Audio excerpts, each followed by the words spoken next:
आज के क्लास में हम लोग शुरुआत करने जा रहे हैं अपने मैथ में एक और नया चैप्टर।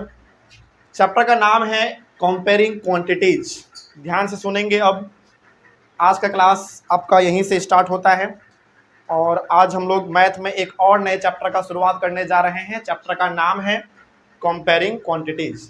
इस चैप्टर को शुरू करने से पहले कुछ ज़रूरी बातें हैं जो आप लोगों को ध्यान में रखने हैं, क्योंकि इस चैप्टर को लेकर काफ़ी सारा कन्फ्यूजन आप लोगों के मन में हमेशा बना रहेगा। तो उसको पहले हम लोग थोड़ा दूर कर लेते हैं, फिर आगे बढ़ेंगे तो चैप्टर और आपके लिए ईजी हो जाएगा। देखिए, एनसीईआरटी में यदि इस चैप्टर का नाम आप देखेंगे तो यही नाम आपको मिलेगा, कंपेयरिंग क्वांटिटीज। मतलब जो बच्चे एनसीईआरटी का बुक बनाते हैं उनमें आप ये देखेंगे कि एनसीईआरटी बुक में चैप्टर का नाम कंपेयरिंग क्वांटिटीज ही है। ओके, लेकिन जब आप दूसरे किसी पब्लिकेशन का बुक बनाएंगे, एग्जाम्पल के तौर पे जो आपका बहुत फेमस किताब है एनसीईआरटी के बाद आर.एस. अग्रवाल का, उस किताब को जो बनाते हैं, उस बुक को जब बनाएंगे, उसमें इस चैप्टर का नाम वहां पे आपको नहीं मिलेगा, बल्कि इस चैप्टर के नाम से वहां 5 चैप्टर मिलता है आपको। क्या क्या मिलेगा? पहला मिलेगा रेशियो एंड प्रपोर्शन, फिर मिलेगा यूनिटरी मेथड, फिर मिलेगा परसेंटेज, फिर प्रॉफिट एंड लॉस, और 5वां मिलेगा सिंपल इंटरेस्ट। इसका मतलब आप ये कह सकते हैं कि एनसीईआरटी में इस चैप्टर का जो नाम है वो कंपेयरिंग क्वांटिटीज है। तो यदि आप इस चैप्टर को पढ़ लेते हैं तो आपका 5 चैप्टर कवर हो जाएगा। एनसीईआरटी में केवल चैप्टर का नाम क्या देवा है? Comparing quantities. लेकिन इसी के अंदर आप क्या क्या पढ़ते हैं? रेशियो एंड प्रपोर्शन पढ़ते हैं, यूनिटरी मेथड पढ़ते हैं, परसेंटेज पढ़ते हैं, प्रॉफिट एंड लॉस पढ़ते हैं, सिंपल इंटरेस्ट पढ़ते हैं। तो जब आप एनसीईआरटी के हिसाब से पढ़ोगे तो चैप्टर का आपको नाम वहां पे मिलेगा कंपेयरिंग क्वांटिटीज, और इसी के अंदर ये 5 चीज आपको मिल जाएगा। ठीक है, लेकिन जब आप किसी दूसरे बुक को बनाएंगे तो दूसरे बुक में इस चैप्टर का नाम कंपेयरिंग क्वांटिटीज नहीं दिया हुआ है, बल्कि उस बुक में 5 चैप्टर ही अलग अलग कर दिया गया है ना। जैसे अभी हम लोग बात करेंगे तो हम लोग क्या करेंगे, अपने इस चैप्टर को 5 पार्ट में डिवाइड करेंगे। कितने पार्ट में डिवाइड करने वाले हैं? 5 पार्ट में हम लोग इसको डिवाइड करेंगे ताकि हम लोग इसको बेहतर तरीके से समझ सके। सबसे पहला कुछ ऐसा कर लेंगे हम लोग, आप लोग भी कर लीजिएगा, ठीक ना। सबसे पहले हम लोग इस चैप्टर में बात करेंगे रेशियो एंड प्रपोर्शन का। रेशियो एंड प्रपोर्शन पहले हम लोग पढ़ेंगे। पहले लिख लेते हैं, उसके बाद आपको पूरा कहानी समझाएंगे। उसके बाद हम लोग पढ़ेंगे यूनिटरी मेथड,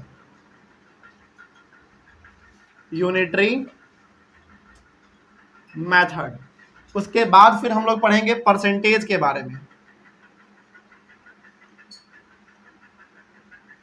ओके, उसके बाद फिर हम लोग पढ़ेंगे प्रॉफिट एंड लॉस के बारे में, प्रॉफिट एंड लॉस, और लास्ट हम लोग पढ़ेंगे सिंपल इंटरेस्ट के बारे में।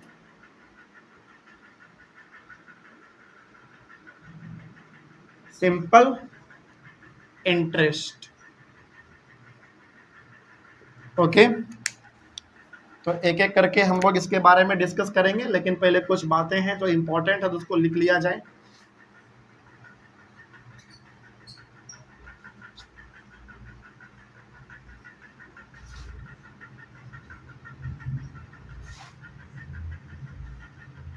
चलिए अब सुनिए हम क्या कहना चाहते हैं आपको, बहुत इंपॉर्टेंट बात है।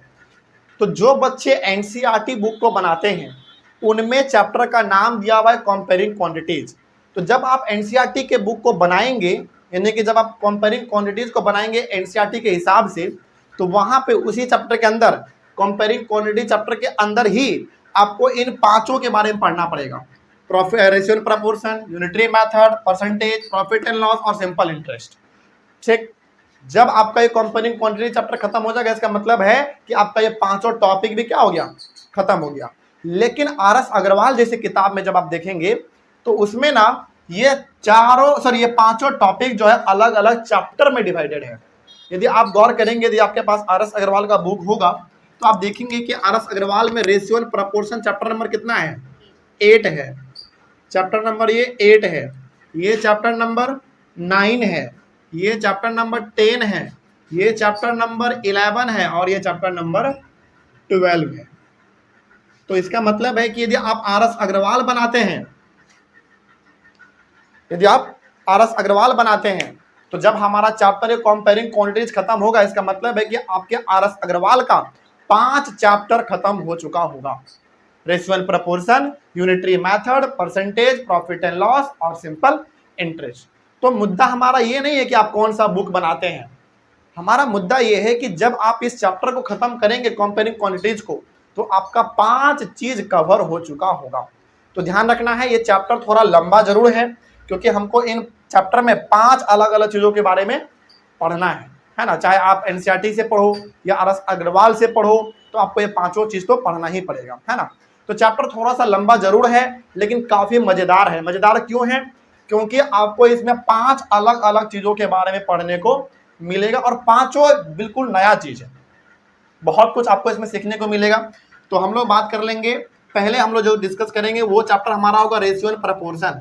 एक बार रेशियो एंड प्रोपोर्शन खत्म होगा, फिर चलेंगे हम लोग अपने चैप्टर दूसरे पे, यूनिटरी मेथड पे। उसके बाद हम लोग चलेंगे परसेंटेज पे, उसके बाद प्रॉफिट एंड लॉस पे, और उसके बाद फिर सिंपल इंटरेस्ट पे। ये फ्लो डायग्राम आपको बताना जरूरी इसलिए है क्योंकि बार बार आप देखोगे 2-3 दिन के बाद, 2-3 दिन के बाद, फिर 2-3 दिन के बाद एक नया चैप्टर पे हम लोग जंप करते चले जाएंगे, क्योंकि इसमें लगभग 2-3 दिन लगेगा, इसमें भी वही 2-3 दिन, इसमें भी 2-3 दिन, इसमें भी 2-3 दिन, और उस पर भी 2-3 दिन। तो हर एक जो चैप्टर है आपका वो 2-3 दिन का ही काम है बस, ठीक ना। तो अब जैसे मान लीजिए कि हम लोग 5वें दिन पे हैं, 5वें क्लास में है मान लीजिए, तो अब आप ये नहीं पूछिएगा कि सर ये कौन सा टॉपिक आप पढ़ा रहे हैं, क्योंकि आपको पता है हम लोग पढ़ क्या रहे हैं। हमारा मेन चैप्टर क्या है? कंपेयरिंग।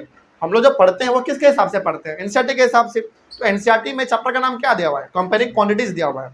तो जब हम लोग इसको पढ़ रहे हैं तो हम लोग को उसमें 5 चैप्टर पढ़ने हैं, है ना।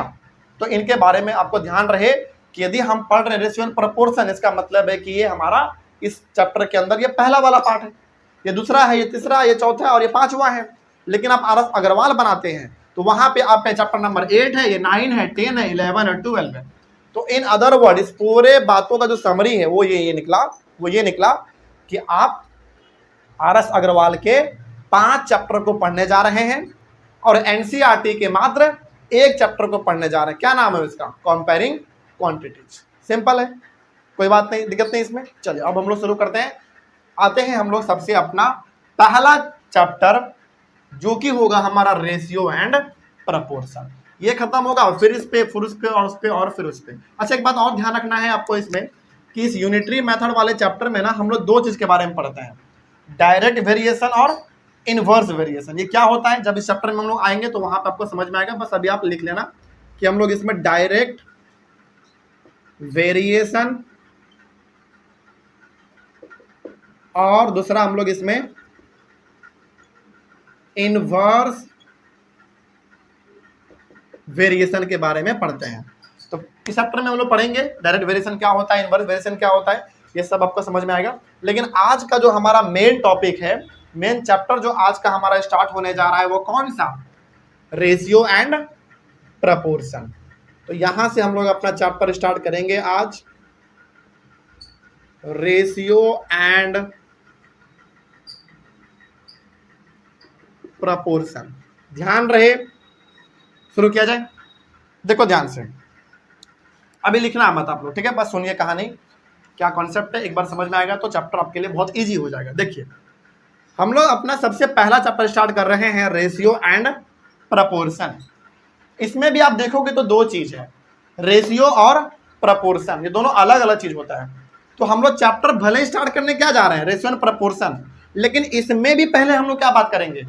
रेशियो का बात करेंगे पहले, ठीक है ना। तो इसमें 2 चीज है।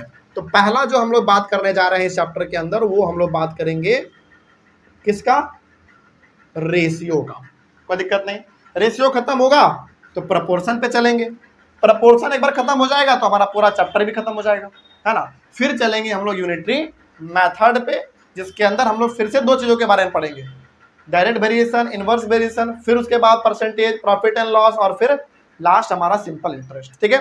चलिए आइए शुरुआत करते हैं हम लोग अपना रेशियो एंड प्रोपोर्शन का सबसे फर्स्ट पार्ट, रेशियो। यही चीज आपको अब से समझना है, तो अभी लिखना बिल्कुल नहीं आप लोगों को, बस सुनना है, ठीक है। लिखने का टाइम आप लोगों को मिलेगा। चलिए अब जरा समझते चलते हम लोग कि ये रेशियो होता क्या है, ठीक है। देखिए, इसमें ना कुछ बातें आपको पहले सुनने हैं बैठ के आराम से। रेशियो जो होता है ना, वो इस प्रकार के नंबर जब होते हैं उसको हम लोग कहते हैं रेशियो। अभी बहुत कुछ आपको इसमें समझ में आएगा। इसमें ना आप देख रहे होंगे, ये है हमारा ए का मतलब है पहला नंबर, बी का मतलब है दूसरा नंबर, ओके। जिसमें हम लोग इस वाले नंबर को बोलते हैं फर्स्ट टर्म। क्या बोलेंगे? First term. या फिर इसका एक और नाम है एंटीसीडेंट। क्या बोला गया जाता है इसको? और ANTECEDENT, एंटीसीडेंट, ओके। उसके बाद ये जो आप देख रहे हैं बी, इसको बोला जाता है सेकेंड टर्म, क्योंकि दूसरा वाला है। या फिर इसको एक और नाम से पुकारा जाता है कॉन्सिक्वेंट। क्या बोला जाएगा? Consequent, CONSEQUENT, consequent, okay. उसके बाद ये जो आप दो डॉट देख रहे हैं, इसको बोला जाता है इज टू। क्या बोला जाएगा? Is to. तो अब इस प्रकार के फॉर्म में यदि कोई नंबर होता है तो उसको हम लोग बोलते हैं रेशियो। क्या बोलते हैं उसको? रेशियो। तो इसको पढ़ेंगे कैसे हम लोग? A is to B, okay. A is to B। ये जो दो डॉट देखा आपने, इन्हीं दो डॉट का नाम क्या है? Is to, okay. जिसमें आपका पहला A है तो क्या बोलोगे? A is to B। अब इसी नंबर को हम लोग ऐसे भी लिखते हैं, A बाई B है तो क्या देखा आपने यहाँ पे हमारे सामने, sorry, A is to B है, इसी को A बाई B के फॉर्म में लिखा जाएगा। मतलब यदि कोई नंबर रेशियो के फॉर्म में हो, उसको हम लोग किस फॉर्म में और लिख सकते हैं? फ्रैक्शन के फॉर्म में लिख सकते हैं। जिसमें आपको ये पता है कि ऊपर वाला क्या होता है? न्यूमरेटर, और नीचे वाला डेनोमिनेटर। कोई दिक्कत नहीं इसमें। तो क्या ये कहानी आपको समझ में आया? जल्दी बताइए। तो ये हुआ हमारा फर्स्ट चीज और ये हुआ हमारा सेकेंड चीज। तो रेशियो में अभी आपने क्या समझा, पहले उसको समझिए ध्यान से। यहाँ पे आपके सामने दो नंबर रहेगा हमेशा, एक ये और एक ये। इसके बीच में दो डॉट रहेंगे। इसी पैटर्न को हम लोग क्या बोल देते हैं? रेशियो बोल देंगे। इसको पढ़ने का क्या तरीका होगा? A इज टू B, जिसमें पहला वाले नंबर को हम लोग फर्स्ट टर्म या फिर एंटीसीडेंट बोलते हैं। दोनों में से आप कुछ भी बोल लो, वो भी सही है, ठीक है, दोनों सही है। जो दूसरा वाला है उसको हम लोग सेकेंड टर्म या फिर कॉन्सिक्वेंट बोलेंगे, सिंपल। उसके बाद ये जो दो डॉट है इसको हम लोग बोलेंगे इज टू। क्या बोलेंगे? Is to. ये हमारा हो गया रेशियो। इसी को हम लोग और किस फॉर्म में लिख सकते हैं? फ्रैक्शन के फॉर्म में लिख सकते हैं। अच्छा, जब रेशियो को फ्रैक्शन के फॉर्म में लिख सकते हैं तो क्या फ्रैक्शन को रेशियो के फॉर्म में नहीं लिख सकते हैं?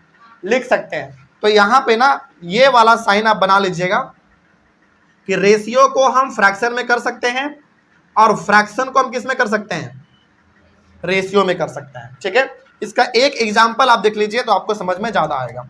जैसे एक इसका एग्जांपल लेते हैं हम लोग। सपोज करिए हमने यहाँ पे लिखा 2 इज टू 3। क्या लिखा आपने?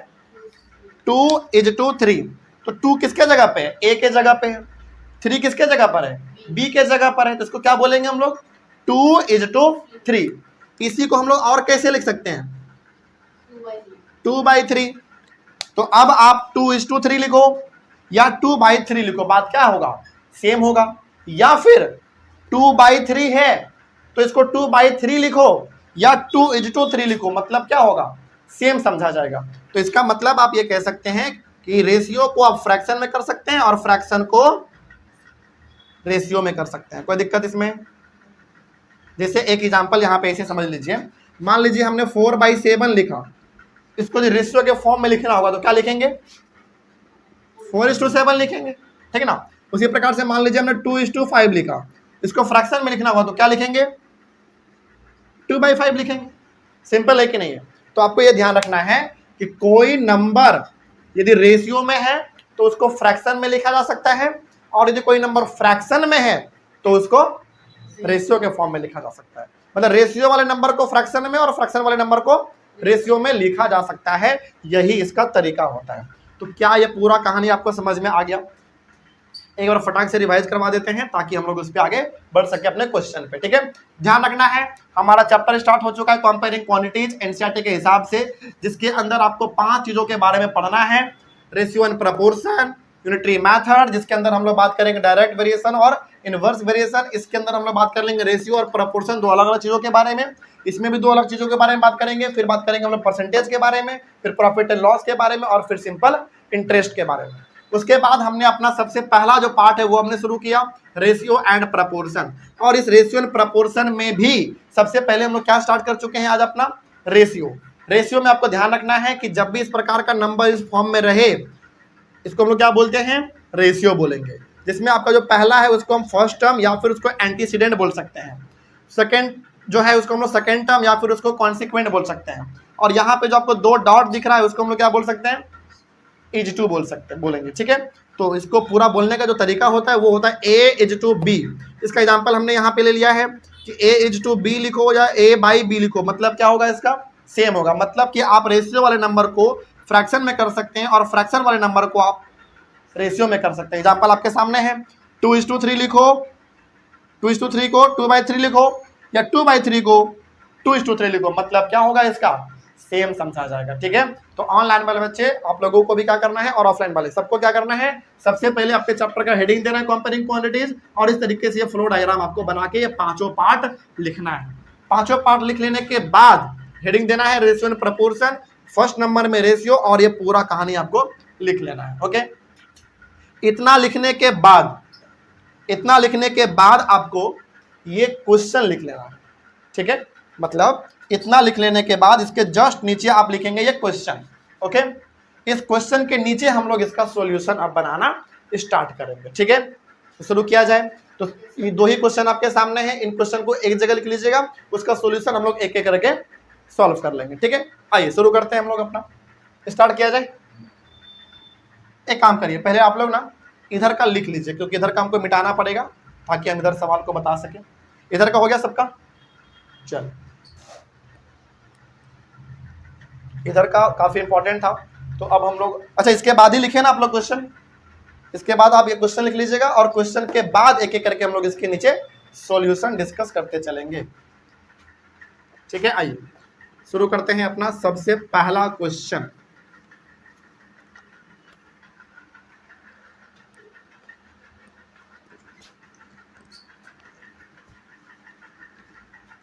शुरू किया जाए।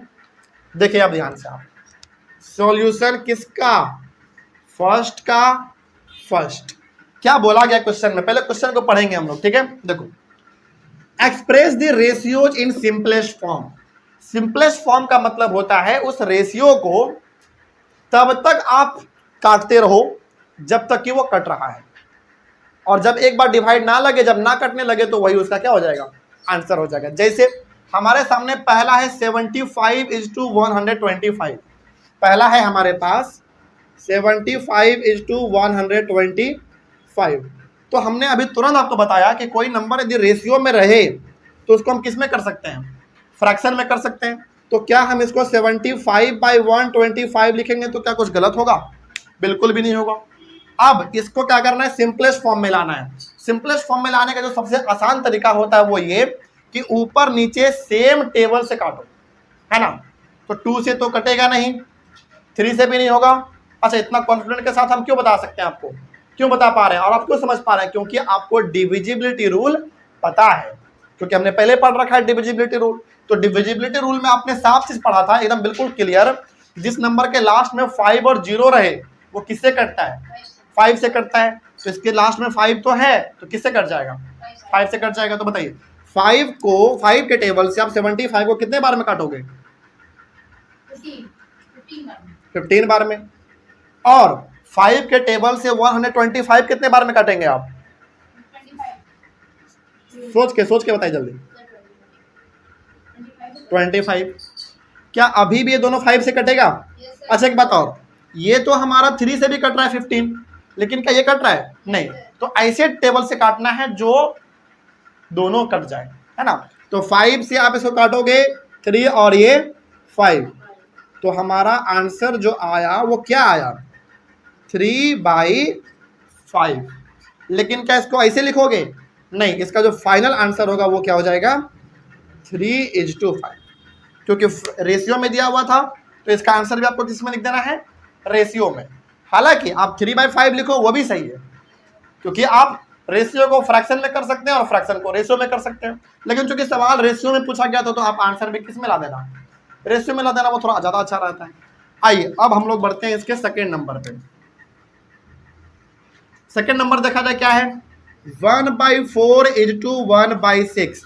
हम आपको हर प्रकार के सवाल यहाँ पे बनवा देंगे, जिसमें फ्रैक्शन वाला, नॉर्मल वाला, पॉइंट वाला, सब प्रकार के आ जाएंगे, और हर प्रकार के नंबर को कैसे सिंपलेस्ट फॉर्म में लाना है वो आपको सीखना है। जैसे ये तो नॉर्मल था हमारा, अब आ गया हमारा कौन सा? फ्रैक्शन वाला। तो फ्रैक्शन वाला जब भी आपके सामने आए तो उसको सबसे पहले नीचे जो डिनोमिनेटर है उसका क्या करना है? आपको एलसीएम ले लेना है, ठीक है? तो एलसीएम आप यहाँ पे बगल में लेंगे किसका? 4 और 6 का। 2 से करेंगे कितना होगा? 2, और 2 से करेंगे 3, सिंपल। तो अब यहाँ पे बताइए एलसीएम ऑफ 4 और 6 कितना आएगा? 2 × 2 × 3 कितना हो जाएगा? 2 × 2 = 4, 4 × 3 = 12। एलसीएम कितना आ गया हमारा? जल्दी बताइए। 12 आ गया। उसके बाद अब क्या करना है? ये जो 1/4 है इसमें मल्टीप्लाई करना है 12 से, ओके? फिर ब्रैकेट रखना है। उसके बाद क्या था हमारा साइन? H2 का, तो यहाँ पे H2 का साइन देना है, फिर ब्रैकेट 1/6, इसको भी किससे मल्टीप्लाई करना है? 12 से। ये कहानी समझ में आ रहा है? मतलब सबसे पहले क्या करना है आपको? डिनोमिनेटर का एलसीएम निकालना है। तो हमने एलसीएम निकाला, कितना आया? 12 आया। अब इस 12 से पहले वाले फ्रैक्शन को मल्टीप्लाई करना है, तो 1/4 को हमने 12 से मल्टीप्लाई किया। उसके बाद बीच में क्या साइन था हमारा? H2 का, तो हमने यहाँ पे H2 का साइन दिया। उसके बाद क्या है? 1/6, तो इसमें भी मल्टीप्लाई किससे करेंगे? उसी एलसीएम से करेंगे, 12 से। अब इसको काटो, क्या कुछ कट रहा है? आपको दिख रहा है इसमें? कितने बार में कटेगा? 3 बार में। और ये कितने बार में कट जाएगा? 2 बार में। तो अब बताइए आपके सामने क्या आया? आपके सामने 1 × 3, 3, सिंपल। और यहाँ पे H2 का साइन है, तो आप क्या दे दोगे? H2 दे देना। और ये हमारा 2 है, यहाँ पे 2, तो ये इसका आंसर हो गया 3:2। मतलब इस वाले रेशियो का जो सिंपलेस्ट फॉर्म है वो क्या होगा? 3:2, सिंपल। कोई दिक्कत नहीं इसमें। बस ऐसे ही आपको करके हैंडल करना है। आगे बढ़ा जाए? चलो नेक्स्ट आगे बढ़ते हैं हम लोग, और आ जाओ क्वेश्चन नंबर इधर कर देते हैं। Question number third number question क्या है? 8 होल 1/3 = 6 होल 1/4। तो सबसे पहला स्टेप आपका क्या होना चाहिए इसमें? ये मिक्स्ड में है, तो पहले किस में चेंज कर लो? इम्प्रॉपर में चेंज कर लो इसको। कितना होगा? 25/3 = कितना हो जाएगा? 25/4, सिंपल। अब क्या ये सवाल हमारा सेम टू सेम ये वाला नहीं बन गया? बिल्कुल बन गया। तो अगला स्टेप आपको पता है क्या करना है? एलसीएम लेंगे किसका? 3 और 4 का, तो कितना आता है? 12 भी आता है, आपको पता है। तो यहाँ पे आपको नहीं मन करे तो एक बार करके भी देख सकते हो। 3 से करोगे 1 ही आएगा, और फिर 4 से भी करोगे तो 1 आ गया। यानी कि एलसीएम हमारा कितना आया? एलसीएम ऑफ 3 और 4 = कितना? सिंपल, 12 आ गया। अब फिर से वही काम हमको रिपीट करना है।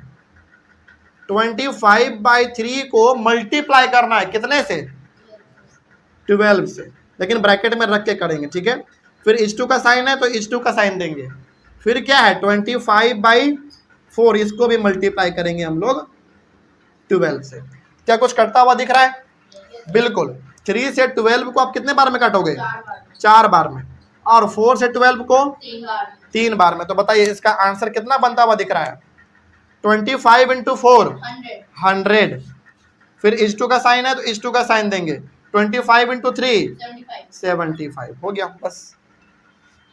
तो 100 = 75 इसका ये सिंपलेस्ट फॉर्म है। किस रेशियो का?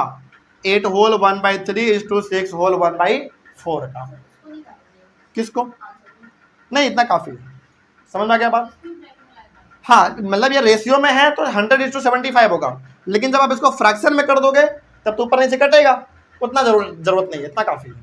ठीक, चलिए आगे बढ़ते हैं। क्वेश्चन नंबर आपका है 4। आ जाइए 4 में। क्या है 4 में, एक बार जरा देखना। 8.5:10। क्या इसमें घबराना है फिर आपको? नहीं, अरे भाई पॉइंट में है तो उसको पहले किस में कर दो? फ्रैक्शन में कर दो, है ना। तो क्या बनेगा? 85/10 इज टू 10, नीचे कुछ नहीं है तो 1 दे दो, है कि नहीं। अब आपको पता है 10 और नीचे 1 है तो एलसीएम कितना आएगा? 10 ही आएगा। तो यहां पे आप लिख लेना अब LCM of 10 and 1 equals to 10, यानी कि 10 का और 1 का जो एलसीएम है वो 10 आएगा। अब उसके बाद 85/10 को मल्टीप्लाई करना है 10 से। ठीक, प्रोसेस सेम है। फिर H2 का साइन है तो H2 देंगे, फिर 10/1 को मल्टीप्लाई करना है कितने से? 10 से। तो अब जरा बताइए क्या आपको कुछ दिखा इसमें? 10 से 10 कैंसिल हो गया और 1 से 10 को कैंसिल करोगे तो 10 ही आएगा, है ना, उससे कोई फर्क नहीं पड़ेगा हमारा। तो अब बताइए कितना आंसर दिख रहा है आपको? ये तो 85 H2 का साइन है तो H2 का कितना? 85:100, ये इसका आंसर हो जाएगा। चलिए फटाक से इसको आप लोग लिख लीजिए एक बार, कोई दिक्कत नहीं इसमें। चलिए, अच्छा एक बात और, आपके मन में डाउट होगा कि सर ये तो 3/5 था तो 3:5, चले ठीक है, ये वाला भी कहाँ गया हमारा? 3:2 आ गया हमारा, कोई दिक्कत नहीं है। यहाँ पे 100:75 है, ये भी आंसर आपका सही है, कोई दिक्कत नहीं है, समझ रही है बात। लेकिन यदि आप इसको चाहें तो फ्रैक्शन में करके और कट करके इसको क्या कर सकते हो? छोटा कर सकते हो। जैसे यहाँ पे हमारा है 100 बाई कितना, 100:75 है, तो हम लोग इसको क्या लिख सकते हैं? 100/75। आप इसको और छोटा कर लो, क्या फर्क पड़ेगा? इसको आप काटोगे 25 से 4 बार में, 25 से 3 बार में, 4/3, यानी कि इसका आंसर कितना आ जाएगा? 4:3। तो आप 4:3 लिखो या 100:75 लिखो, दोनों क्या माना जाएगा? सही माना जाएगा, कोई दिक्कत नहीं है ना। अच्छा, आपके मन में फिर भी डाउट होगा कि सर नंबर कट गया तो उतना यदि आपके मन में डाउट है तो सिंपली एक काम करिए, इसको क्या कर लो? फ्रैक्शन में कर लो, फ्रैक्शन में करने के बाद उसको कट कर लो, फिर दोबारा किस में कर लेना? रेशियो में कर लेना, है ना। अच्छा चलो, आपके मन में डाउट है तो एक काम करो, उसको कर ही लो पहले, नहीं तो फिर आपके मन में हमेशा एक डाउट बना रहेगा। इसके बाद लिखना, नीचे जगह नहीं है तो इसको क्या लिख सकते हैं बताइए? 100/75, जल्दी बोलो। 100/75 लिख सकते हैं हम लोग इसको। इसको कट करोगे कितना आएगा? 4/3, तो हमारा आंसर कितना बनेगा?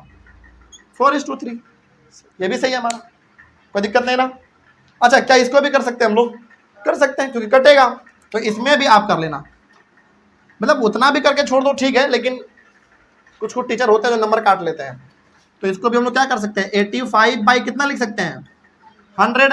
अब यदि हम लोग इसको थोड़ा कट करेंगे तो चलो कट कर लेते हैं थोड़ा, यहाँ पे एक रफ कर लो। 85/100, ऑब्वियस ये बात है, पहले हमारा 5 से कट करो, कितना आएगा? 70। एक बार में,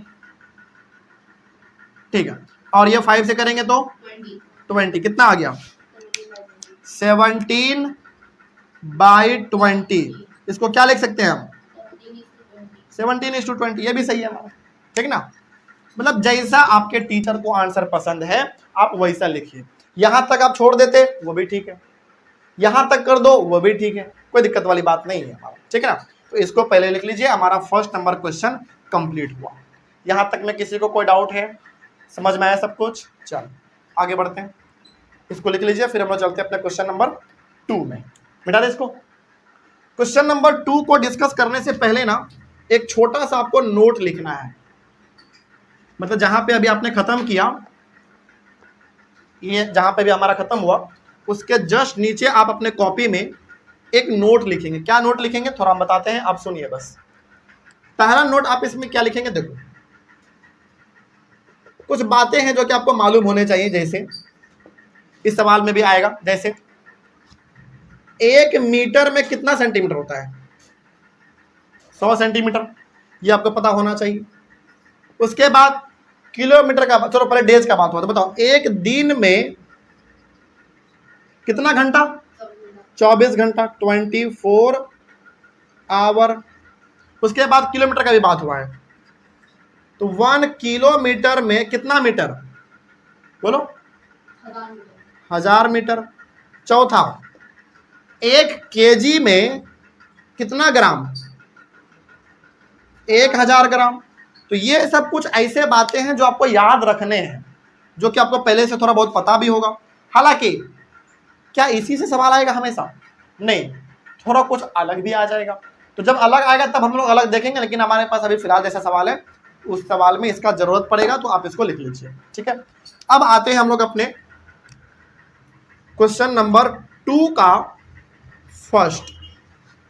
फाइंड द रेशियो ऑफ, आपको रेशियो निकालना है। देखिए सुनिए, पहले 2 मीटर यानी कि 2 मीटर टू 24 सेंटीमीटर, इन दोनों को किसमें कन्वर्ट कर देना है? रेशियो में कन्वर्ट कर देना है। तो कैसे करोगे एक बार देख लो। पहले एक बार जो लिखा हुआ उसको लिख लेते हैं, 2 मीटर टू 24 सेंटीमीटर। एक बात ध्यान रखना हमेशा, हम चाहें तो दोनों को मीटर में करके आंसर ला सकते हैं, हम चाहें तो दोनों को सेंटीमीटर में भी करके आंसर ला सकते हैं, लेकिन ज्यादा आपके लिए आसान क्या होगा? जिसमें मल्टीप्लाई करना पड़ेगा, ठीक ना। जैसे आपको पता है कि यदि हम मीटर को सेंटीमीटर में करेंगे तो डिवाइड करना पड़ेगा, सॉरी माय मिस्टेक, मीटर को सेंटीमीटर में करेंगे तो मल्टीप्लाई करना पड़ेगा, लेकिन यदि सेंटीमीटर को मीटर में करेंगे तो 100 से डिवाइड करना पड़ेगा। तो डिवाइड करना आपके लिए थोड़ा सा मुसीबत बन सकता है। तो सबसे पहले आप क्या करोगे? मल्टीप्लाई वाला ज्यादा अच्छा ऑप्शन है। तो एक बात बताइए आप, ये हमारा 2 मीटर है, इसको सेंटीमीटर में कन्वर्ट करना है। अभी आपने तुरंत पढ़ा कि 1 मीटर में 100 सेंटीमीटर, तो 2 मीटर में कितना सेंटीमीटर? 200। सिंपल मल्टीप्लाई किया हमने अपने माइंड में, तो यहां पे हम क्या लिख देंगे? 200 सेंटीमीटर टू 24 सेंटीमीटर। अब हमारा देखो क्या हो गया, दोनों सेम यूनिट में आ गया, सेंटीमीटर सेंटीमीटर। अब करना हमारे लिए आसान होगा, मतलब बिना चेंज किए, बिना दोनों को सेम किए आप रेशियो में कन्वर्ट नहीं कर सकते हैं, क्योंकि एक मीटर में, एक सेंटीमीटर में, एक बड़ा है और एक छोटा है, कैसे कर सकते हैं आप? तो दोनों को पहले क्या करना पड़ेगा? सेम करना पड़ेगा। और सेम करने के लिए भी हम कौन सा रास्ता चुनेंगे? डिवाइड करने वाला या मल्टीप्लाई करने वाला? मल्टीप्लाई करने वाला, वो थोड़ा आसान होता है ना। हालांकि आप इस सेंटीमीटर को, 24 सेंटीमीटर को 100 से आप डिवाइड करते मीटर में आ जाता, लेकिन वो पॉइंट में आता ना, तो पॉइंट वाला आपके लिए क्या कर सकता था? मुसीबत खड़ा कर सकता है। तो वो नहीं करना हमको, किस में करना? हमेशा मल्टीप्लाई वाले में, थोड़ा आसान रहता है। तो अब आप इसको कैसे लिखोगे? देखो ये हमारा है 200 सेंटीमीटर टू 24 सेंटीमीटर, तो हम लोग इसको कैसे लिख सकते हैं? 200 इज टू 24, हाँ या ना? अब हम लोग क्या इसको और ऐसे नहीं लिख सकते हैं? 200 बाई 24, मतलब रेशियो में तो फ्रैक्शन में भी कर सकते हैं हम। तो अब बताइए आप इसको जब कट करोगे 2 से कितना आएगा? 2 से 100 और 2 से 12, फिर 2 से 50 और 2 से 6, फिर 2 से 25 और फिर 2 से 3, तो कितना आया बताइए? आपके सामने आया 25/3। तो रेशियो में कन्वर्ट करेंगे तो क्या होगा? 25:3। तो ये जो हमारा है 2 मीटर टू 24 सेंटीमीटर, इसका रेशियो कितना बना? 25:3। तो ऐसे ही करना है आपको हर सवाल में, ठीक ना। मल्टीप्लाई वाला रास्ता आपको चुनना है और आगे बढ़ना है। सेकंड नंबर देखिए क्या है। सेकंड नंबर है 3 days टू 30 hours। तो करना क्या है हमको? एक बात बताइए, चलो अब हम आपसे पूछेंगे, आप डेज को आवर में करोगे या आवर को डेज में करोगे? बताओ। डेज को आवर में करेंगे, क्योंकि देखो यदि आप डेज को आवर में करते हैं तो आपको मल्टीप्लाई करना पड़ेगा, लेकिन आप आवर को डेज में करोगे तो आपको डिवाइड करना पड़ेगा। और डिवाइड हमेशा क्या होता है? हार्ड होता है, कॉम्प्लेक्स होता है, पेचीदा होता है, मुसीबत कर सकता है। तो आप क्या करो? मल्टीप्लाई करो। अब आपको पता है कि एक दिन में 24 घंटा होता है, तो यहाँ पे 3 दिन है, तो 3 दिन में कितना घंटा? हाँ, 72 आवर। तो यहाँ पे हम क्या लिख सकते हैं उसको? 72 आवर्स टू 30 आवर्स। कोई दिक्कत? तो हम इसको अब क्या कर सकते हैं? 72 इज टू, ऐसे लिखे थे ना हम पहले, हाँ 72:30 लिख सकते हैं, तो हम इसको 72/30 भी लिख सकते हैं, है कि नहीं। अब इसको आप डिवाइड करो, 2 से कैंसिल करोगे कितना आएगा 36 और 2 से 15। अब किससे करना चाहिए, क्योंकि 2 से तो होने वाला है नहीं, ऑब्वियस सी बात है 3 से करोगे कितना 12 और 3 से अब कटेगा नहीं कटेगा। तो कितना हो जाएगा हमारा आया 12/5 यानी कि 12:5। सिंपल है, बस ऐसे करते चलना आपको हर एक सवाल में। आइए अगला क्वेश्चन है हमारा थर्ड। हाँ बोलो।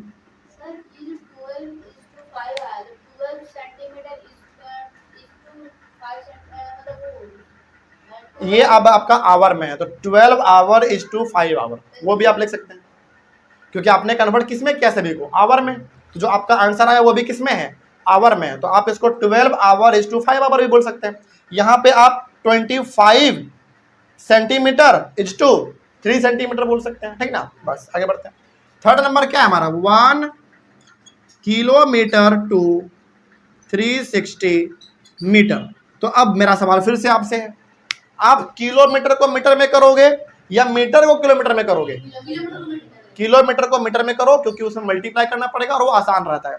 अभी आपने यहाँ पे पढ़ा तुरंत कि 1 किलोमीटर में 1000 मीटर होता है, तो सिंपली हम लोग यहाँ पे कर लेंगे 1000 मीटर टू 360 मीटर।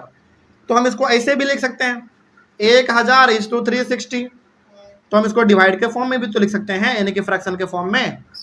अब आपको पता है कि 1 0 से 1 0 कैंसिल हो जाएगा। अब ये हमारा 100 है, 100 को काटोगे कितना आएगा 50, 36 को काटोगे 18, इसको फिर से करोगे 2 से 25 और इसको करोगे 2 से 9। क्या अब कटेगा नहीं, अब तो ये कटने वाला नहीं है। तो हमारा आया यहाँ पे 25/9, तो हम इसको 25 इज टू 9। तो आप इसको थोड़ा और बोलना चाहें तो क्या बोलोगे 25 मीटर इज टू 9 मीटर। बस ठीक है, वो भी सही है हमारा, है ना।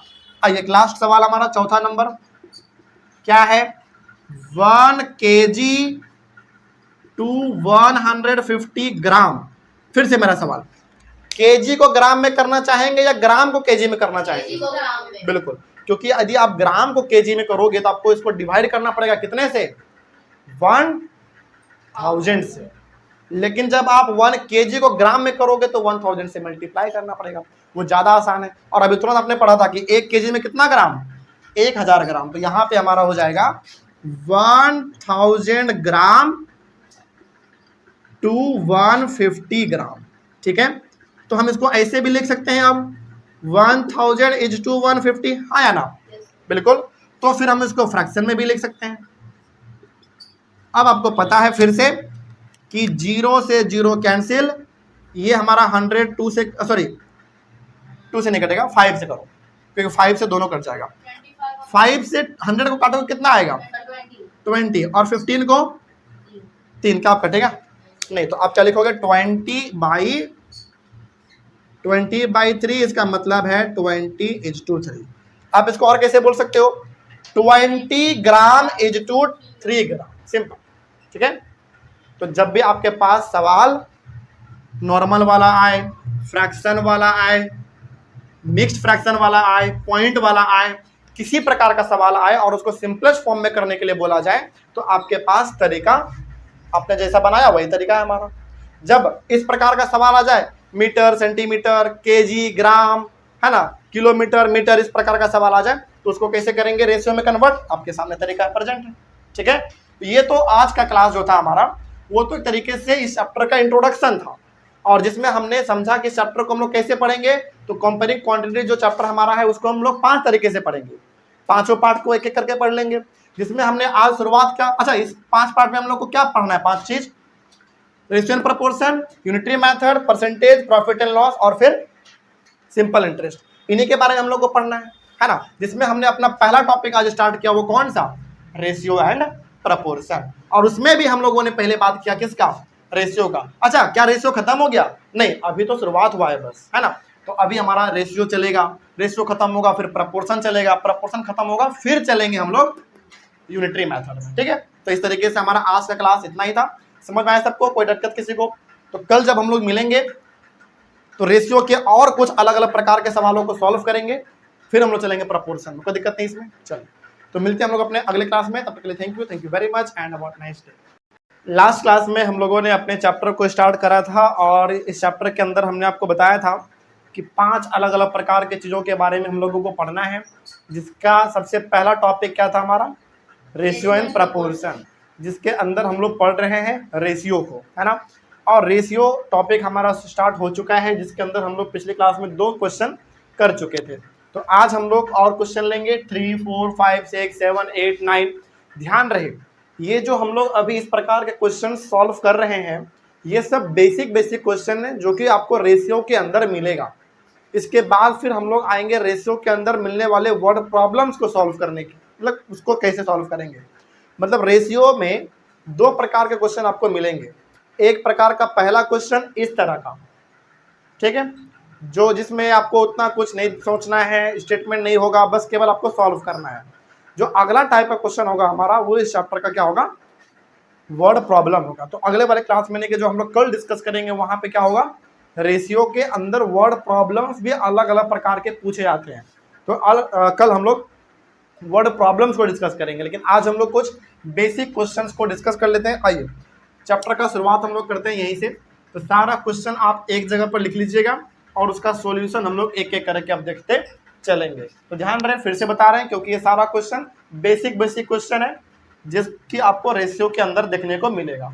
ठीक है, इसका वर्ड प्रॉब्लम भी बनता है, जो कि हम लोग अपने अगले क्लास में डिस्कस करेंगे। तो आइए एक एक करके अब शुरुआत करते हैं। Solution number 3। देखिए, पहले क्वेश्चन को समझना है, फिर आगे बढ़ना है। लिखना है थोड़ा पहले, लेकिन समझना है। पहले समझिए, पहले ध्यान से। लिखा हुआ है if a is to b equals to 5:8। इसका मतलब क्या हुआ? इसका मतलब हुआ कि a इज टू b जो है वो 5:8 के बराबर है। इसका मतलब यहाँ पे जो a का वैल्यू है ना, वो कितना दिया हुआ है? 5, और b का वैल्यू जो वो है 8। ओके, उसी प्रकार से b इज टू c जो है, उसका वैल्यू क्या है?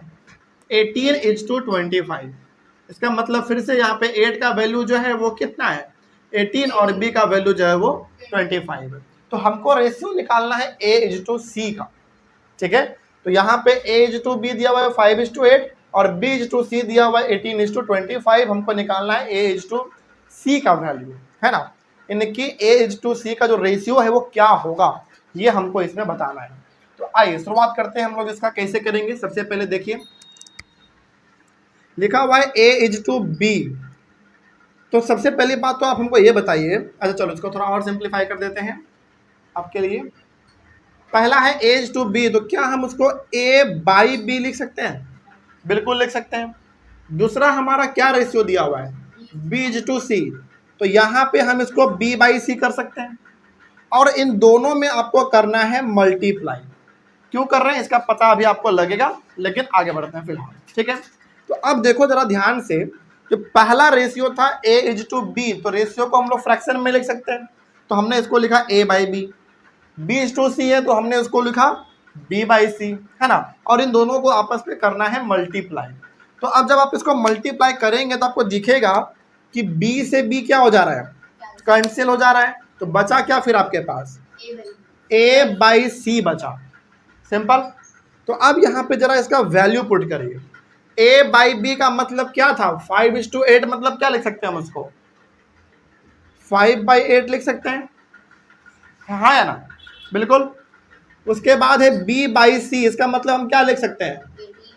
18:25। 18:25 है, तो हम 18/25 लिख सकते हैं। अब यहाँ पे आपने मल्टीप्लाई किया था, तो यहाँ पे क्या करना है आपको? मल्टीप्लाई करना है। जब आपने इसको कैंसिल किया, कितना आया था? a/c आया था। हम क्या करना चाह रहे हैं? यहाँ पे पहले हमने इन दोनों को कैंसिल किया, अब इसका वैल्यू हमने यहाँ पे लिखा है, इसका वैल्यू हमने यहाँ पे लिखा है। दोनों को कट करके कितना आया था? a/c, तो हमने यहाँ पे a/c भी लिख दिया। अब क्या इसमें भी कुछ कट रहा है? कट रहा है, बिल्कुल कट रहा है। देखो 5 1 जा 5 और ये 5 से कितने बार में है, सिंपल।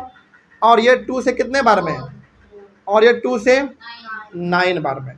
तो अब जरा आप हमको बताइए क्या दिख रहा है आपको यहाँ पे, 9 बाई 4 5 जा 20 इक्वल्स टू a बाई सी। तो ये हमारा फ्रैक्शन में, तो अब हम इसको किस में कर सकते हैं, रेशियो में। तो क्या हम इसको 9:20 लिख सकते हैं, बिल्कुल। और ये हमारा a बाई सी है, तो क्या हम इसको a:c लिख सकते हैं, बिल्कुल। तो देखो क्या सवाल में यही पूछा गया था कि a:c का रेशियो कितना होगा। तो a:c का रेशियो कितना होगा, 9:20। यही हमारा ऐसा आंसर है। तो जब भी ऐसा सवाल आपके सामने आए तो पहले आप क्या करेंगे, जो आपके सामने दिया हुआ रहे उसको पहले लिखेंगे, रेशियो में रहेगा लेकिन उसको फ्रैक्शन में लिख के कुछ कट कर लेंगे हम लोग, जो कट होगा, कट करके जो आएगा उसको यहाँ पे लिखेंगे। उसके बाद दोनों का वैल्यू यहाँ पे लिखेंगे, तो अपने आप दिखेगा आपको कि a बाई सी का कुछ वैल्यू यहाँ पे आपको दिखेगा। उसके बाद ये फ्रैक्शन में है दोनों, तो हम इन दोनों को बाद में क्या किस में कर सकते हैं, रेशियो में कर सकते हैं। तो हमने बाद में इसको रेशियो में कन्वर्ट कर लिया। तो यहाँ पे पूछा गया था फाइंड a:c, तो a:c का वैल्यू कितना आ गया हमारा, 9:20। इसका मतलब है कि 9 वैल्यू है a का और 20 वैल्यू है c का, सिंपल। तो यहाँ पे भी वही चीज था, a:b था, मतलब a का वैल्यू कितना है 5 और b का वैल्यू कितना है 8 है, सिंपल है ना। तो जब दो रेशियो वाला रहे तो हम लोगों को ऐसे करना है, दो रेशियो मतलब है ना, दो ए बी सी, तो दो ही रेशियो का बात होगा। लेकिन क्या ऐसा ही सवाल आएगा हर बार, नहीं। जब रेशियो 3 वाला दे दे तो क्या करेंगे फिर हम, जैसे यहाँ पे आ जाओ, देखो यहाँ पे a:b दिया हुआ है कितना 5:6, b:c दिया हुआ है कितना 8:9। आपको लगेगा कि सर सेम ही तो है हमारा, क्या दिक्कत है, दो ही रेशियो तो है इसमें हमारा। लेकिन देखो पता कितना चीज करना है आपको, 3 चीज पता करना है। तो क्या हमारा सवाल सेम रहा या बदल गया, बदल गया। यहां तक तो सेम है ना, बस वैल्यू अलग है लेकिन है तो सेम चीज। लेकिन यहां पे पूछा गया आपसे एक एक्स्ट्रा चीज, तो जैसे एक एक्स्ट्रा चीज में इंक्लूड हुआ आपका सवाल बनने का तरीका भी बदल जाएगा। इसीलिए हमने कहा कि ये कुछ ऐसी चीजें हैं जो बेसिक है, जो आपको रेशियो में हमेशा याद रखना है। आगे तो वर्ड प्रॉब्लम है, और वर्ड प्रॉब्लम आप देखोगे कि थोड़ा बहुत लगभग एक जैसा है, और वर्ड प्रॉब्लम में भी रेशियो का ही इस्तेमाल होगा। तो इसको समझना काफी इंपॉर्टेंट है, तभी आप वर्ड प्रॉब्लम को समझ पाएंगे, ठीक है। तो आइए फिर आगे बढ़ते हैं, क्वेश्चन नंबर 3 देखते हैं। काफी इंपॉर्टेंट सवाल, एकदम ध्यान से समझना है क्या है। Sorry, question number 4। Question number 2 तक हम लोग कल किए हुए थे, वह एक दो मतलब 2 सवाल हम लोग कल किए हुए थे, है ना। आइए देखो इसमें क्या लिखा गया है, पहले वो देखो। a:b equals to 5:6, okay. b:6 equals to 8:9। तो क्या यहाँ पे जरा एक बात सोच समझ के बताइएगा। अभी तुरंत आपने बोला कि सर a:b का वैल्यू 5:6 है, इसका मतलब है कि हम इसको फ्रैक्शन में लिख सकते हैं। तो इसको यदि हम a/b लिख दे तो कोई दिक्कत नहीं होना चाहिए। उसी प्रकार से इसका रेशियो क्या दिया हुआ है 5:6, तो हम इसको 5/6 लिख दे तो भी कोई दिक्कत नहीं होना चाहिए, सिंपल। आगे आगे अगला चीज, b:c है, तो क्या हम इसको b/c लिख सकते हैं। इसका रेशियो कितना दिया हुआ है 8:9, तो क्या हम इसको 8/9 लिख सकते हैं। अब देखो ये सवाल थोड़ा अलग है। अब देखो इन दोनों प्रकार के रेशियो में कॉमन क्या है आपका, b कॉमन है, मतलब इसमें a/b और इसमें b/c। इस वाले रेशियो में और इस वाले रेशियो में दोनों में कॉमन क्या है, b है। लेकिन b का वैल्यू अलग अलग है दोनों में। इसमें b का वैल्यू कितना है 6, इसमें b का वैल्यू है 8। तो a का वैल्यू तो साफ दिख रहा है कि 5 है, c का वैल्यू साफ दिख रहा है 9 है। तो a का और c का वैल्यू तो हमको मिल ही गया। अब हमको बस चाहिए किसका, b का चाहिए। तो लेकिन b का वैल्यू क्या 2 हो सकता है, नहीं, यहाँ पे तो b एक ही बार है, तो b का वैल्यू भी आपको एक ही चाहिए। तो हमको यहाँ पे क्या करना पड़ेगा, b को सेम करना पड़ेगा। तो अब कैसे सेम होगा, अब उसको थोड़ा समझिए, यही चीज आपका काफी इंपॉर्टेंट है। देखो अब आपको ना थोड़ा सा यहाँ पे लॉजिक लगाना है। यहाँ पे b का वैल्यू है 8 और यहाँ पे 6 है और यहाँ पे है 8। तो ऐसा कौन सा नंबर से हम 6 में और 8 में मल्टीप्लाई करें कि दोनों जगह पे b का वैल्यू सेम आ जाए। हमने क्या बोला कि यहां पे b का वैल्यू 6 और यहां पे b का वैल्यू 8, तो इन दोनों को हमको सेम बनाना है। तो 6 को कितने से मल्टीप्लाई करें और 8 को कितने से मल्टीप्लाई करें कि दोनों जगह पे b का वैल्यू सेम हो जाए। चलो मान लो कि 6 को हम 8 से मल्टीप्लाई कर देते हैं, कितना हो गया 48। ठीक है, इसको कर देंगे कितने से, कितना आ जाएगा, ठीक है। किस आपने 6 और 8 लिया, थोड़ा और सिंपल नंबर सोचो, उससे छोटा नंबर लो और सीधा उतना क्यों चले गए तुम। ठीक है, आपका कहना सही है कि सर 6 को 8 से मल्टीप्लाई कर दीजिए और 8 को इससे मल्टीप्लाई कर दीजिए। 6 को 4 से नहीं, 6 को 6 से और 8 को 4 से नहीं, गलत हो जाएगा फिर। 6 को 4 से मल्टीप्लाई करते हैं तो कितना आएगा 24, और 8 को मल्टीप्लाई कर देंगे 3 से तो वो भी 24 आ जाएगा। मतलब देखो आपका कहना सही था कि सर 8 और 6 से भी कर दीजिए, ठीक है, लेकिन सीधा उतना बड़े नंबर पे क्यों जाना जब छोटा नंबर हमारे पास पहले से अवेलेबल है। तो पहले छोटे नंबर से ट्राई करना है आपको, क्योंकि जितना बड़ा नंबर लेंगे उतना ज़्यादा फंसने का चांस ज़्यादा है। तो यदि हम इस 6 को मल्टीप्लाई कर दे 4 से तो ये हो जाएगा हमारा 24, ठीक। और यदि हम इस 8 को मल्टीप्लाई कर दे 3 से, हाँ, तो भी 24 हो जाएगा। तो क्या दोनों का वैल्यू 24 हुआ। तो अब यहां पे देखो इस b को आप कितने से मल्टीप्लाई करने वाले हैं 4 से, तो ऊपर भी मल्टीप्लाई करोगे आप 4 से, ठीक। अब इस 8 को कितने से मल्टीप्लाई करने वाले हैं आप 3 से, तो नीचे भी मल्टीप्लाई करेंगे 3 से। तो अब जरा इसको मल्टीप्लाई करिए, कितना आया 20/24 और ये 24/27। तो अब जरा यहां पे आप ध्यान से देखिए, पहले हम क्या दिखाना चाहते हैं आपको। a का वैल्यू 20, b का वैल्यू 24 यहां भी और यहां भी, तो हम कह सकते हैं कि b का वैल्यू कितना आ गया 24 आ गया, और c का वैल्यू साफ दिख रहा है 27। तो अब यहां पे क्या पूछा गया था, a:b:c। तो अब यहां पे हम साफ लिख सकते हैं a:b:c। तो बताइए अब a का वैल्यू कितना 20, b का वैल्यू कितना 24, c का वैल्यू कितना 27। यही इसका आंसर है। तो क्या ऐसा सवाल आएगा तो आप हैंडल कर लोगे अब। तो ध्यान रखना है, देखो 2 ही प्रकार का सवाल इसमें जनरली आता है, जिसमें 2 ही चीज पूछेगा तो फिर आपको ये प्रोसीजर फॉलो करना है। जब 3 चीज पूछ दे तो फिर आपको ये चीज फॉलो करना है। 3 चीज में आपको देखना है कि सेम दोनों में क्या है, दोनों में कॉमन क्या है। तो दोनों में कॉमन क्या था, बी था, तो बी को सेम कर देना है। मान लो दोनों में कॉमन सी रह जाए तो फिर किसको सेम करेंगे, सी को करेंगे। ए रह जाए तो ए को करेंगे। तो ऐसा सवाल हमारा आ जाता है कई बार, ठीक है ना।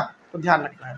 तो हर बार आपका मेन मोटिव पहले क्या होना चाहिए कि जो दोनों में कॉमन है, जैसे इसमें कॉमन क्या था, दोनों में बी है, तो बी को पहले सेम करना है।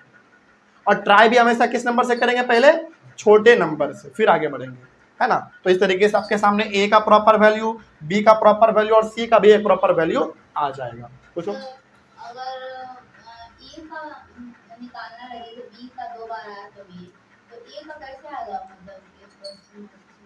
तो ए 2 बार दिया हुआ रहेगा, मतलब यदि ए को सेम करना होगा तो ए 2 बार दिया हुआ रहेगा, ठीक।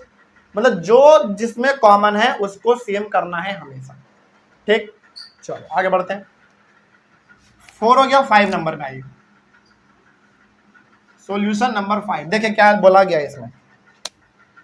If x is to y equals to 3:2, इसका सिंपल सा मतलब क्या होगा कि x का वैल्यू कितना है 3 और y का वैल्यू 2, सिंपल है ना। बोला है फाइंड इसका वैल्यू निकालिए, तो सिंपल सा है, जहां जहां x दिख रहा है वहां x का वैल्यू पुट करो और जहां y है वहां y का वैल्यू पुट करो। तो यहाँ पे क्या दिया हुआ है पहले वो लिख लेते हैं हम लोग। चलो ये था ना हमारा इसका वैल्यू निकालना है ना, 2x plus 3y is to 3x plus 5y। तो अब बताइए, सोच समझ के बताइएगा। 2 इंटू कितना मल्टीप्लाई कर दें हम, x, और x का वैल्यू कितना आपके पास 3 है, तो यहाँ पे 3 से मल्टीप्लाई करेंगे, प्लस फिर 3 इंटू वाई, तो y का वैल्यू कितना है आपके पास 2, तो 2 से मल्टीप्लाई कर देंगे और ब्रैकेट क्लोज और इस 2 का साइन दे देंगे। उसके बाद यहाँ पे 3 है तो 3 लिखेंगे, फिर x है तो x कितना बताइए जल्दी 3, फिर प्लस 5 है 5 लिखा हमने, इंटू y है तो y का वैल्यू कितना है 2। तो सिंपली क्या करना है आपको, जहां जहां x है वहां x का वैल्यू डालेंगे और जहां y है वहां y का वैल्यू पुट करेंगे। बस यहाँ से साफ दिख रहा है कि x का वैल्यू 3 और y का वैल्यू 2 है। बस आगे बढ़ते हैं। अब मल्टीप्लाई करो, 2 इंटू 3 कितना 6 प्लस 3 इंटू 2 6 इज 2, इधर आ जाओ 9 प्लस 10, तो ये हो जाएगा 12 इज टू 19। बस ये इसका आंसर है। समझ में आ गया बात, इतना ही सिंपल है ये। 5वां हो गया, 6वां नंबर में आइए। 6 में क्या बोला गया है पहले उसको समझ लेते हैं, फिर आगे बढ़ेंगे। सेम सवाल है, सेम सवाल। If x is to Y equals to 6 is to 11, इसका मतलब क्या हुआ कि x का वैल्यू है कितना 6 और y का वैल्यू है 11। तो इसके ऊपर बस आप वैल्यू पुट कर दो जहां जहां x है और जहां जहां y है। बनाइए खुद से, फिर इसको खुद से ट्राई करिए, ठीक है, जल्दी लेकिन थोड़ा फास्ट। ऑनलाइन वाले बच्चे आप लोग भी इसको ट्राई करिए। क्वेश्चन नंबर 6 को, क्वेश्चन नंबर 6 क्वेश्चन नंबर 5 की तरह ही है, जहां पे x है वहां पे आप 6 डाल देंगे और जहां पे y है वहां पे आप इसको 11 पुट करके इसका आंसर निकाल के दिखाइए। चलिए हम थोड़ा वेट कर लेते हैं, लेकिन बनाइए। Question number 6, do it yourself, अपने से करनी है इसको। बनाइए जल्दी फटाक से, देखते हैं कितना आता है। सब कोई बनाएगा?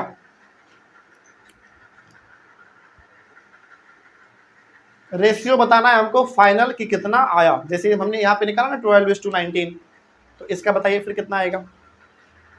फिर हम लोग चलते हैं क्वेश्चन नंबर 7 में।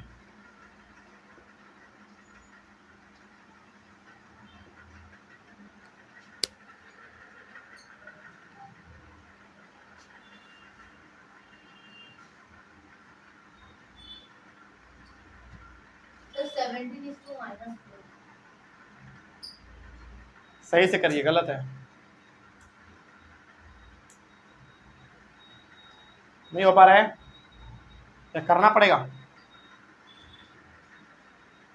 चले हम बना देते हैं, जिनसे नहीं बन पाएगा वो यहां देख के एक बार मैच कर लेगा, ठीक है। ठीक है, बना के रखिए, एक बार मैच कर लीजिएगा। हम यहाँ पे बना देते हैं 8x minus 3y is to 3x plus 2y। तो बताइए x का वैल्यू कितना पुट करना है हमको 6 और y का वैल्यू कितना पुट करना है 11। x का वैल्यू फिर से 6 प्लस y का वैल्यू 11। तो 8 6 48 माइनस 33, 18 प्लस 22। 48 में 33 को माइनस करिए, 8 में 3 15 होगा ना, 15 इज टू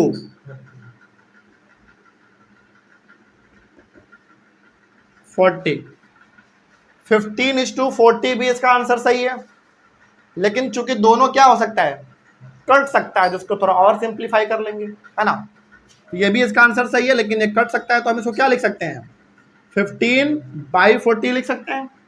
क्यों ऐसा लिख सकते हैं, क्योंकि कट सकता है, तो काट लेंगे पहले हम लोग इसको। तो 15 को आप किससे काटोगे 5 से काटेंगे, तो 3 बार में, और ये कितने बार में बताइए जल्दी 8 बार में। तो ये हमारा हो गया 3/8, यानी कि फाइनल आंसर जो रेशियो में होगा 3:8। इतना किसका किसका आया था, बस हो गया फिर, ठीक है ना।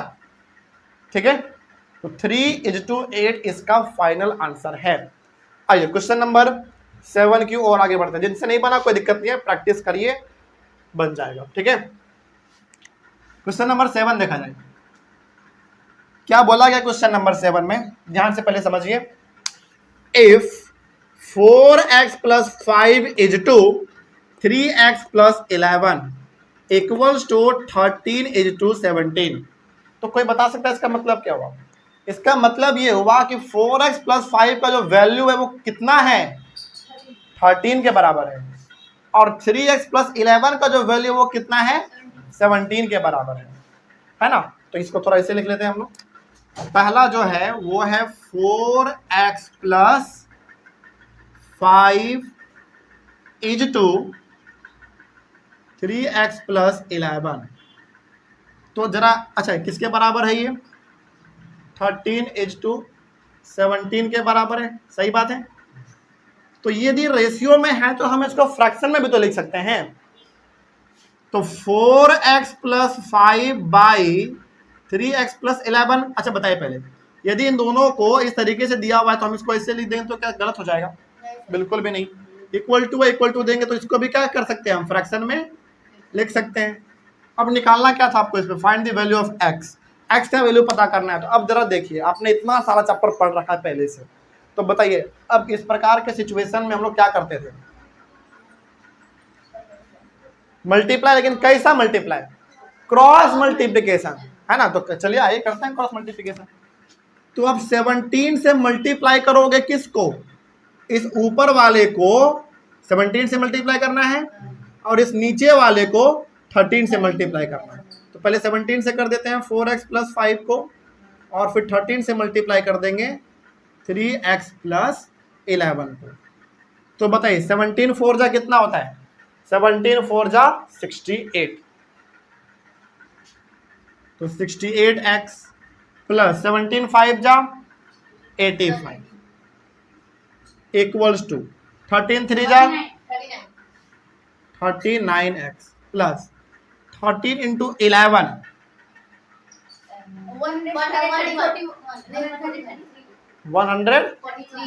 100, एक मिनट 143 होगा, हाँ 30, हाँ 143,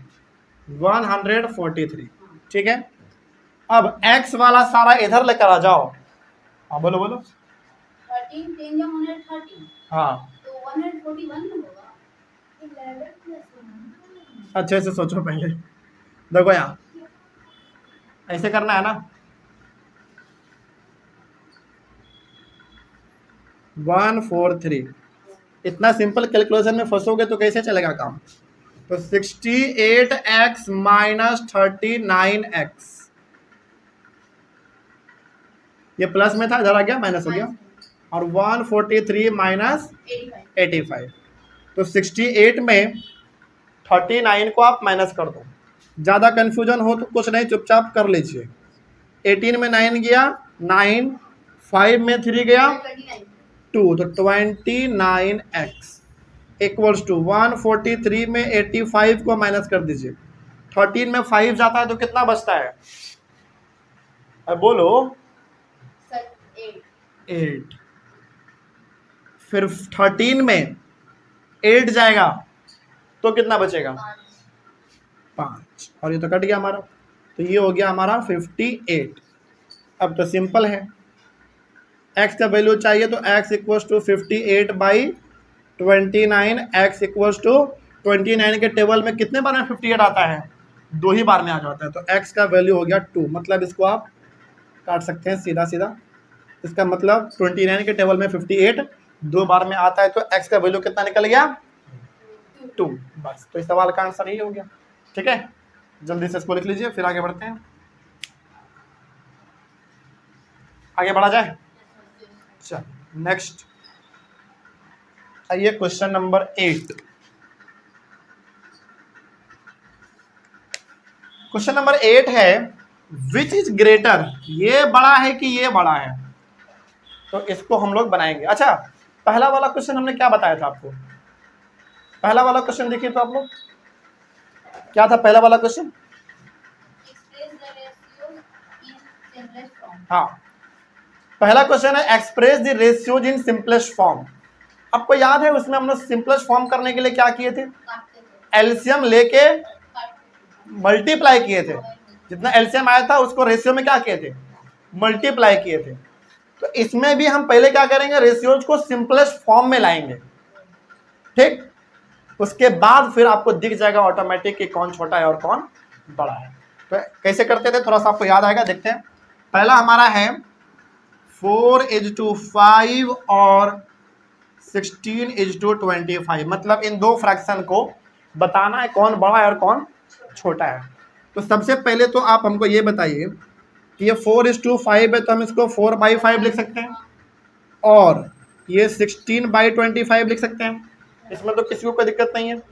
अब हम लोग क्या करते थे, यदि सिंपलेस्ट फॉर्म में लाते थे तो पहले हम एलसीएम लेते थे।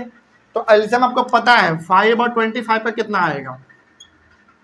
अरे 5 से कर लो 1 और ये 5, 5 5 जा 25। तो एलसीएम यहीं पे लिख लो, LCM of 5 and 25 equals to कितना हो गया? 20। ऐसे कर लो, 5 × 5 यानी कि 25। सिंपल है ना। तो अब देखो 5/5 × 25, इसको किससे मल्टीप्लाई कर दीजिएगा? 25 से। क्या सिंपलेस्ट फॉर्म में लाने के लिए हम लोग ऐसा नहीं करते थे? बिल्कुल करते थे। तो इसमें भी आपको वही चीज करना है। उसके बाद और है, तो 16/25, इसको भी मल्टीप्लाई किससे करेंगे? 25 से करेंगे। ये 25 है। तो सिंपल आपको यहाँ पे दिख रहा होगा 5 से 25 5 बार में, और ये एक ही बार में हो जाएगा। तो बचा क्या आपके पास? इधर 20 और इधर क्या बचा? 16। तो बताइए बड़ा कौन है? 20 बड़ा है ना। तो इसको ऐसे नहीं लिखना है, तो ऐसे लिखेंगे 20 इज ग्रेटर देन 16। लेकिन अब एक बात बताइए आप, ये जो 20 हमारा इधर आया है वो किस रेशियो के वजह से आया? 4/5 यानी कि 4:5। आप इसको ऐसे समझ सकते हैं, इधर का जो काम चल रहा है वो सब किसके लिए काम चल रहा है? 4:5 के लिए चल रहा है। और इधर जो काम चल रहा है और के उस साइड, वो किसके लिए काम चल रहा है? 16:25 के लिए। तो यहाँ पे बड़ा कौन दिखा आपको? 20 दिखा। इसका मतलब कौन सा रेशियो हमारा बड़ा हुआ? 4:5 बड़ा हुआ, ठीक है ना। तो यहाँ पे लास्ट में हम लोग लिख लेंगे 4:5 इज ग्रेटर देन 16:25। तो जरा आप एक बार ध्यान से आप देखेंगे तो आपको पता चलेगा कि यार देख के ही लग रहा है कि ये वाला रेशियो बड़ा है और ये वाला छोटा है, लेकिन नहीं, देख के कभी भी आपको नहीं बताना है। क्योंकि देख के कई बार आपको लगेगा कि ये छोटा और ये बड़ा है, लेकिन जब आप एक्चुअली में करोगे तो आपका आंसर बिल्कुल अलग आता है। आगे ना अलग। पहली बार आप देखो, कोई बच्चा देख के क्या बोलेगा? नॉर्मल सा बच्चा कि बताओ ये छोटा है कि ये बड़ा है, तो एक साधारण सा बच्चा क्या दिमाग लगाएगा? अच्छा इसका पहला वाला 4 है, इसका पहला वाला 16 है, मतलब ये बड़ा है। उसके बाद इसका दूसरा वाला 5 छोटा है और ये 25 बड़ा है, सर ये वाला बड़ा है, क्योंकि दोनों तरफ से बड़ा दिख रहा है। नहीं, वैसे नहीं करना है। वैसे करेंगे तो फिर गलत हो जाएगा, ठीक ना। तो आपको क्या करना है? सॉल्व करके देखना है। तो जब भी सिंपलेस्ट फॉर्म में लाने बोले, कंपेयर करने बोले, तो आपको यही तरीका फॉलो करना है जो हम लोगों ने पहले किया था क्वेश्चन नंबर 1 में, आपको याद होगा, है ना। बस ये चीज है। इसको पहले इतना लिखिए, उसके बाद फिर हम लोग चलते हैं अपना काफी इंपॉर्टेंट सवाल 9 नंबर, जिसमें आपको रेशियोज को असेंडिंग और डिसेंडिंग ऑर्डर में अरेंज करना सिखाएंगे हम। यहाँ पे केवल असेंडिंग दिया हुआ है, हम आपको डिसेंडिंग भी सिखा देंगे, क्योंकि दोनों क्या होता है? लगभग सेम होता है। बस एक लास्ट का प्रोसेस, बस एक स्टेप जुड़ जाता है, एक्स्ट्रा नहीं है, बस अलग होता है और कुछ नहीं। पहले इतना लिखिए फिर आगे बढ़ते हैं। हो गया इतना सबका? आगे बढ़े हम लोग। तो ऑनलाइन बोल लीजिए आप लोग, इसका स्क्रीनशॉट ले लीजिए। मिटाते हैं इसको, इधर के बस मिटाते हैं, क्योंकि इधर का ही काम है बस मिटाना।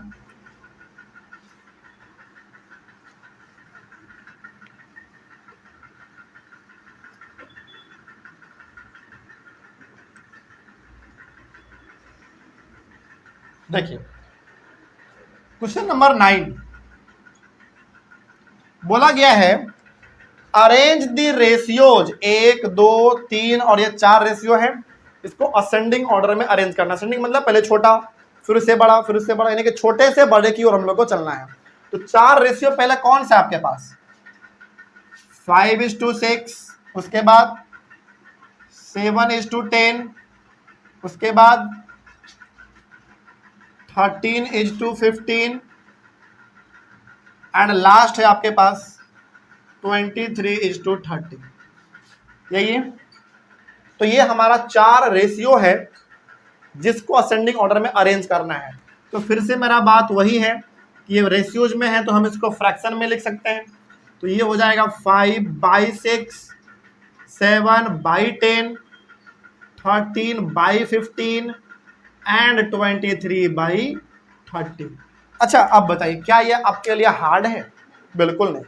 क्यों नहीं है? क्योंकि फ्रैक्शंस को असेंडिंग में करना, डिसेंडिंग में करना हम लोग बहुत पहले पढ़ चुके हैं, है ना। तो बस वही करना है। अगला स्टेप आपको पता है क्या करना है हम लोग को?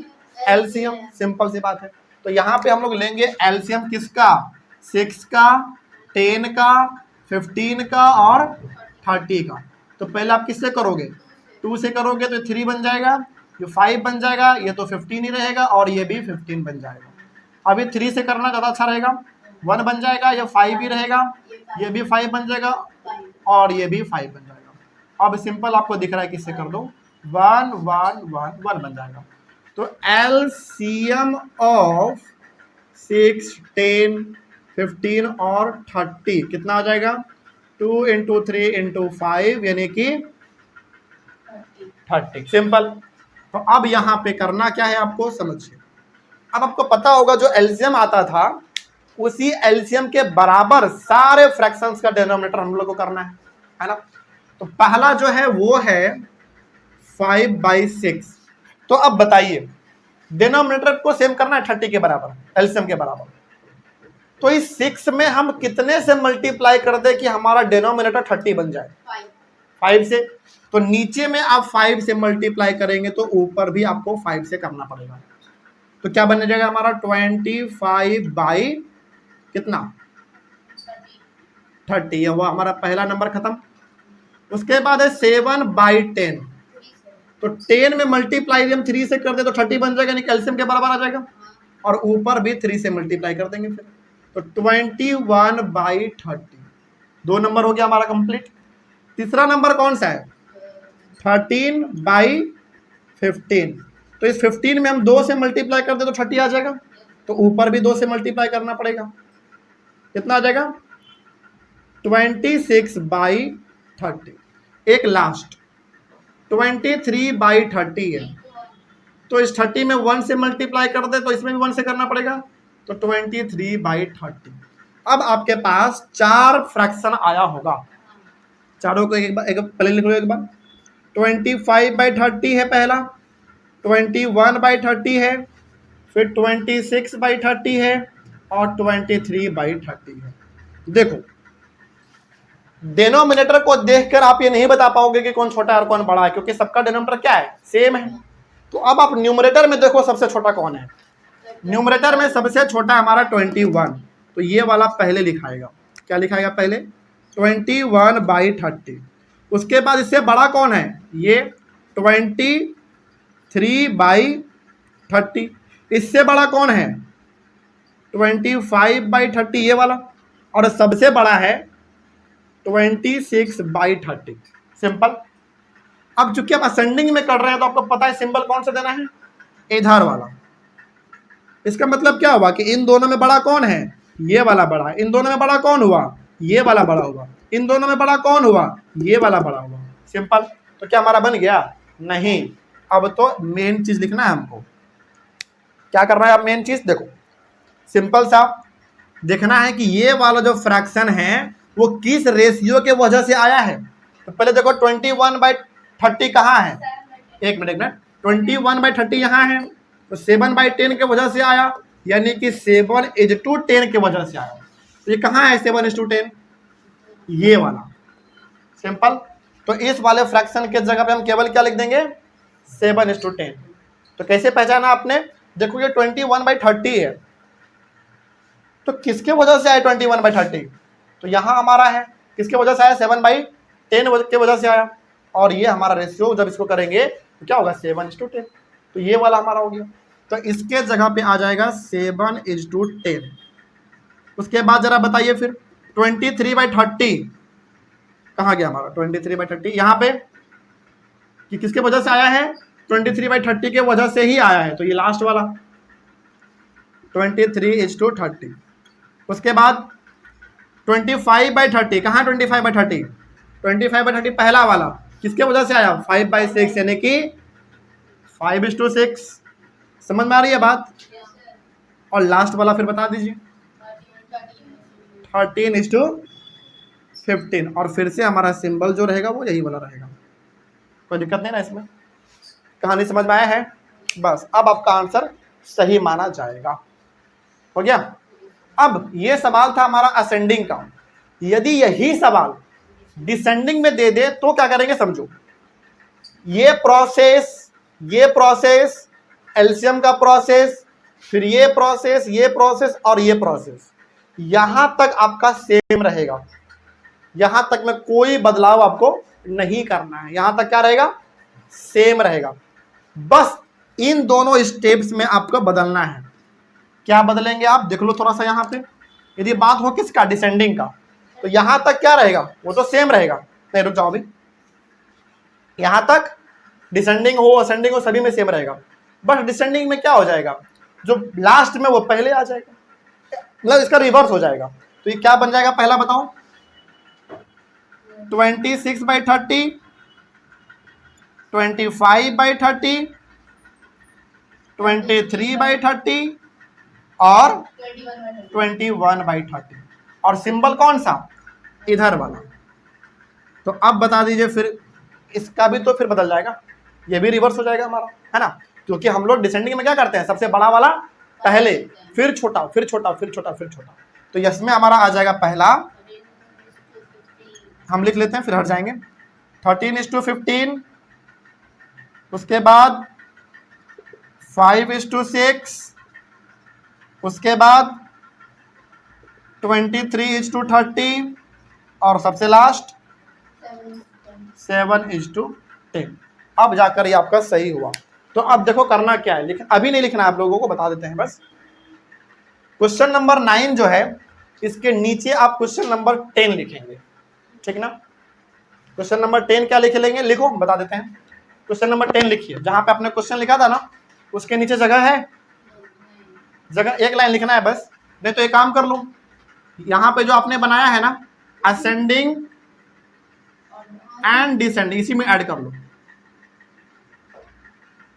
असेंडिंग और डिसेंडिंग ऑर्डर। तो असेंडिंग में तो आपने पूरा यहां से यहां तक लिख लिया। डिसेंडिंग में भी क्या करना है आपको पूरा यहां से आना है यहां तक पहले आपको ठीक। उसके बाद ये 2 स्टेप ना लिख के कौन सा 2 स्टेप लिख लेंगे ये 2 स्टेप लिख लेंगे हो जाएगा।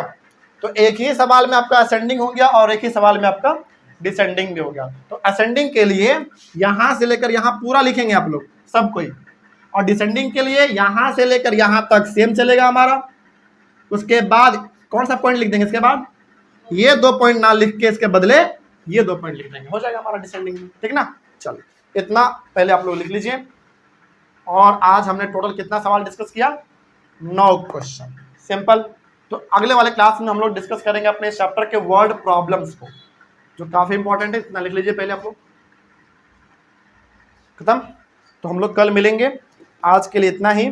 और कल के क्लास में हम लोग अपने चैप्टर के रेशियो का खास करके पहले वर्ड प्रॉब्लम्स कुछ इंपॉर्टेंट वर्ड प्रॉब्लम्स हैं उसको डिस्कस करेंगे।